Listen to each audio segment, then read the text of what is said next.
وعلیکم، آپ دیکھ رہے ہیں مبشر لقمان چینل۔ میرا نام مبشر لقمان ہے اور ایک اچھی خبر آپ کو سناؤں کہ یورپین یونین نے بھارت پہ پابندی عائد کر دی ہے۔ جس دن سے پاکستان اور بھارت کے درمیان سیز فائر ہوا ہے نا، میں بار بار ایک ہی خدشے کا اظہار کر رہا ہوں کہ بھارت ایک مرتبہ پھر حملے کی منصوبہ بندی کر رہا ہے، اور اس بات کے بہت سے اشارے موجود ہیں کہ بھارت کی تیاریاں آخری مراحل میں ہیں۔ ایک تو اس نے اپنی آرمی کے لیے ہنگامی بنیادوں پہ بہت زیادہ بجٹ مختص کر دیا، دوسرا وہ مسلسل پوری دنیا سے دھڑا دھڑ اسلحہ خرید رہا ہے، تیسرا خود شیطان مودی اور اس کے چیلے آئے روز یہ اعلان کرتے پھر رہے ہیں کہ آپریشن سندور تو ختم نہیں ہوا، یہ تعطل ہے، یہ عارضی ہے۔ آپ مودی کے بیانات دیکھ لیں، بھارت کے وزیر دفاع راج ناتھ سنگھ جو ہیں ان کی تقریریں سن لیں، بھارتی وزیر داخلہ امیت شاہ کی ڈینگے ملاحظہ کر لیں، یا بھارتی سینا کے جنرلز کے بیانات کا جائزہ لے لیں، آپ کو یہ سارے انتہا پسند بدلے کی آگ میں جلتے نظر آئیں گے۔ آپریشن سندور ان کے لیے کلنک کٹی کا بن چکا ہے۔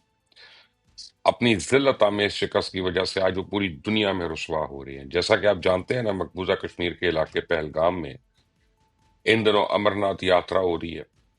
پورے ہندوستان سے ہزاروں یاتری اس مذہبی تہوار کے لیے پہلگام میں جمع ہیں۔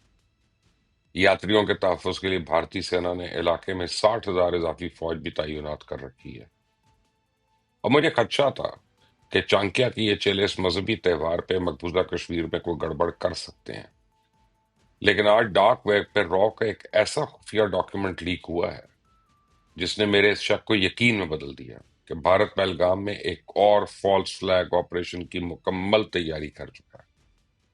آپ اپنی اسکرین پہ یہ ڈاکیومنٹ دیکھ سکتے ہیں، اسے پڑھ سکتے ہیں۔ اس ڈاکیومنٹ میں صرف مجوزہ فالس فلیگ آپریشن کی تاریخ نہیں بتائی گئی، اس کے علاوہ تمام تر تفصیلات پوری جزیات کے ساتھ موجود ہیں۔ دہشت گردی کا واقعہ رپورٹ ہوتے ہی فوج کیسا رد عمل دے گی، انٹرنیشنل میڈیا کے سامنے کیسا سیاپا رچایا جائے گا، اور سوشل میڈیا کیسا کوہرام برپا کرے گا۔ نئے ڈرامے کے لیے پورا اسکرپٹ تیار ہے۔ کمال یہ ہے کہ گودی میڈیا نے اسکرپٹ کے تحت نئے فالس فلیگ آپریشن کے لیے گراؤنڈ تیاری شروع کر دی ہے۔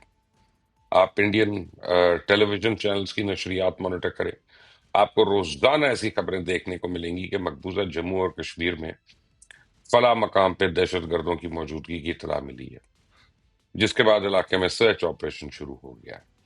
جس دن سے امرناتھ یاترا شروع ہوئی ہے اس روز سے گودی میڈیا ایسے درجنوں جھوٹے سرچ آپریشن رپورٹ کر چکا ہے، اور یہ سلسلہ آج بھی جاری ہے۔ سنیں ذرا ایک نئے ڈرامے کی تیاری کیسے کی جا رہی ہے۔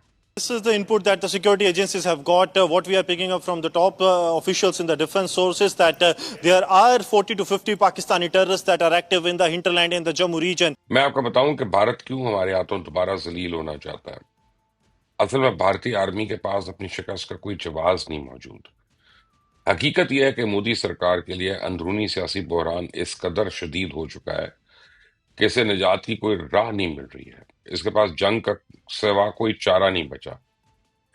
مودی خلاف اس وقت بی جے پی کے اندر کھلم کھلا بغاوت جاری ہے۔ پہلے صرف بی جے پی کے سینئر ترین لیڈر سبرامانیم سوامی جو ہیں مودی کو سر عام ذلیل کر رہے تھے، ان کے استعفے کا مطالبہ کر رہے تھے، لیکن اب موہن بھگوت نے بھی مودی کی حمایت ترک کر دی ہے۔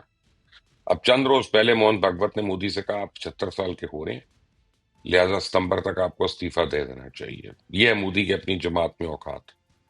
اب بہار کے الیکشن سر پہ ہیں، اوپر سے کانگریس روزانہ کی بنیاد پہ آپریشن سندور کا مذاق اڑا رہی ہے۔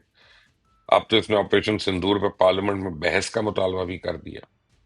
سنیں ذرا کانگریس کے سیکرٹری جنرل جے رام رمیش کس طرح مودی سرکار کے اپنا لتے تول رہے ہیں۔ Must have at least 2 full days of debate and discussion on the Pahalgam terror attack of April 22nd. The terrorists have still not been brought to justice.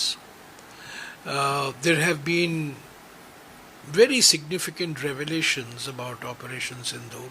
اصل میں کانگریس اور بھارت کی دیگر اپوزیشن جماعتیں مودی سرکار سے وہی سوال پوچھ رہی ہیں جن کا جواب پوری دنیا جاننا چاہتی ہے۔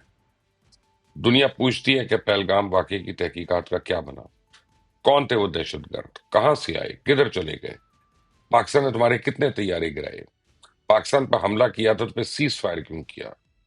اور مودی سرکار کے پاس ان میں سے کسی ایک سوال کا کوئی جواب موجود نہیں ہے۔ مودی کو آج تک تباہی کے اعتراف کی ہمت نہیں ہوئی ہے۔ راج ناتھ سنگھ آج تک یہ نہیں بتا سکا کہ اس شکست کی وجہ بھارتی سینا کی بزدلی تھی یا نالائکی۔ امت شاہ آج تک اپنی قوم کو مطمئن نہیں کر سکا کہ پہلگام میں سیاحوں کو نشانہ بنانے والے دہشت گردوں کو زمین کھا گئی یا آسمان نکل گیا۔ یہ کمینے آج تک دنیا سے چھپا رہے ہیں کہ پاک فوج نے ان کا کیا حشر کیا، لیکن فرانس تو پہلے دن سے جانتا ہے کہ اس کے رافائل گر گئے، مر گئے، شہید ہو گئے۔ تو اب فرانس کی ایک آڈٹ ٹیم نے پاکستان کے دعوے کی تصدیق کر دی ہے کہ بھارتی فضائیہ کے 4 رافیل طیارے لاپتہ ہیں۔ اگر آپ کو فرانس کی اس آڈٹ رپورٹ پہ یقین نہیں تو پھر آپ صدر ڈونلڈ ٹرمپ کا یہ کلپ سن لیں۔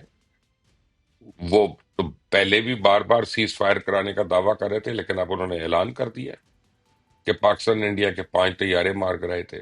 سنیں ذرا ٹرمپ نے کیا کہا۔ India, Pakistan, that was going. In fact, planes were being shot out of there. Four or five, but I think 5 jets were shot down actually. And Lindsay, that was getting worse and worse, wasn't it? Huh? That was looking like it was going to go. These are 2 serious nuclear countries, and they were hitting each other. You know, it seems like a new form of warfare. You saw it recently when you looked at what we did in Iran, where we knocked out their nuclear capability, totally knocked out that. میں نے کل آپ کو بتایا تھا کہ بھارت امریکی پابندیوں کی زد میں آنے والا ہے۔ بریکنگ نیوز یہ ہے کہ روس سے سستا تیل خریدنے والے بھارت میں عالمی پابندیوں کا آغاز ہو گیا۔ یورپین یونین نے ابتدائی طور پر بھارت کی ایک آئل ریفائنری پر پابندی عائد کر دی ہے۔ یہ ابھی شروعات ہے۔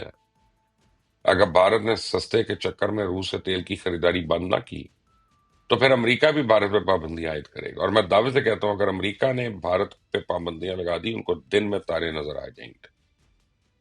یہ ترقی کے قصے، یہ چوتھی بڑی معیشت ہونے کے دعوے سب خاک میں مل جائیں گے، کیونکہ اس کے بعد روس بھی سستا تیل دینے سے انکار کر دے گا، اور مجھے یقین ہے کہ ارجنٹینا، برازیل اور وینزویلا یہ بھی بھارت کو منہ نہیں لگائیں گے۔ تو چلے، یورپین یونین تو ایک بڑی طاقت ہے جو بھارت کا بازو مروڑنے اور اس کی معیشت کو نقصان پہنچانے کی طاقت رکھتی ہے۔ آپ دیکھیں کہ بنگلہ دیش نے انڈین فشنگ ٹرالرز کو قبضے میں لے کے ان کے 34 ماہی گیروں کو گرفتار کر لیا۔ اس سے پہلے ایسا کبھی بھی نہیں ہوا تھا۔ بھارتی ٹرالر بنگلہ دیش کی پانیوں میں آزاد گھومتے تھے، شکار کرتے تھے، بلا روک ٹوک واپس چلے جاتے تھے۔ لیکن اب بنگلہ دیش نے بھارت کو وارننگ دے دی ہے کہ خالہ جی کا گھر نہیں ہے کہ جہاں تم روز منہ اٹھا کے چلے آؤ، اب ہماری طرف آئے تو پھر واپس نہیں جاؤ گے۔ اب تو ترس آ رہا ہے۔ 1.5 ارب کی آبادی والا ملک، دنیا کی چوتھی بڑی معیشت، اتنی بڑی فوج اور بے بسی کا یہ عالم کہ بنگلہ دیش کے ہاتھوں ذلیل ہو رہا ہے۔ بھارت کے لیے اس بڑی سزا اور کیا ہوگی کہ اپنی ناکامیوں کا اعتراف نہیں کر سکتا، اپنی بربادی کا ماتم نہیں کر سکتا۔ اب مودی کے پاس ایک ہی آپشن ہے، استعفیٰ دے، گھر جائے۔ لیکن یہ کمینہ لاتوں کا بھوت ہے، باتوں سے کام مانے گا۔ میں تو پھر کہتا ہوں یہ پہلگام جیسا کوئی ڈرامہ کرے گا، گھر جائے گا۔ لیکن بہرحال یہ ہے کمینہ، میں نے آپ کو کہا ایسا کرنے میں ناکام رہا تو پھر پورے انڈیا میں فسادات بھڑکانے کی کوشش کرے گا، تاکہ بھارتی جنتا مذہب کے نام پہ ایک دوسرے کے خون کے پیاسی بن جائے اور کوئی اس سے سوال نہ کرے۔ یہی آج کا کھرا سچ۔ اس چینل کو سبسکرائب کریں، بیل آئیکن کو پریس کریں اور میری پریڈکشنز کو دھیان۔ انٹل دی نیکسٹ ٹائم، اللہ حافظ۔